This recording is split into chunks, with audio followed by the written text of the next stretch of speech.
ఎమ్మెల్యేలు ఆందోళన దిగారు. అసెంబ్లీలోని ఇన్నర్ లాబీలో కేసీఆర్ ఛాంబర్ మార్చడంపై వారు ఆగ్రహం వ్యక్తం చేశారు.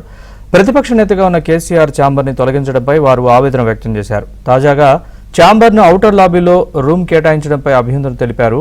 కేసీఆర్ను ప్రతిపక్ష నేతగా గౌరవించాలని బీఆర్ఎస్ ఎమ్మెల్యేలు విజ్ఞప్తి చేశారు.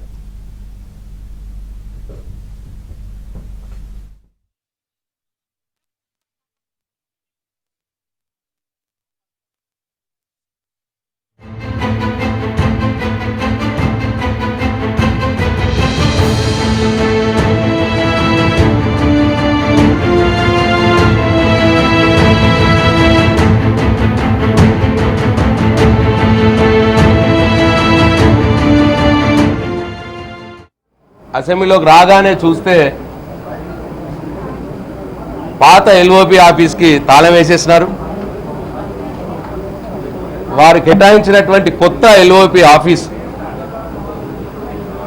ఒకటే ఒక రూమ్, మినిస్టర్ గారికి ఛాంబర్ ఏదైతే ఉంటుందో అసెంబ్లీలో ఆ ఒక్క రూమ్ ఎల్ఓపి గారికి ఇస్తామని చెప్పి ఎల్ఓపి గారు బోర్డు పెట్టడం జరిగింది. స్పీకర్ గారిని రిప్రజెంట్ చేసినాం, సార్ ఇది చాలా అన్యాయం, మీ గౌరవం కాపాడాలని మీకు సౌకర్యంగా ఉండాలని కేసీఆర్ గారి సహృదయంతో వారి యొక్క ప్రధానంగా వాడుతున్న ఎల్ఓపీలు అందరూ వాడుతున్నటువంటి ఆఫీస్ని మీ సౌకర్యార్థం ఇవ్వడానికి ఒప్పుకున్నారు. కానీ దానికి బదులుగా మీరు వారికి అలాట్ చేసింది కేవలం ఒక రూము.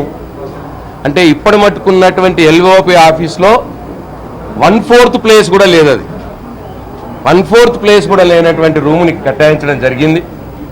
ఎంతైతే ఇంతకుముందు ఉండేనో అంత స్పేస్లో 1/4 కూడా లేదు ఇప్పుడు ఇచ్చింది. అంత డిగ్రేడ్ చేసి వాళ్ళు వ్యవహారం చేస్తూ ఉన్నారు. స్పీకర్ గారికి మేము రిక్వెస్ట్ చేస్తాం, సార్ ఇది మంచిది కాదు, మీరు ప్రజాస్వామ్యంలో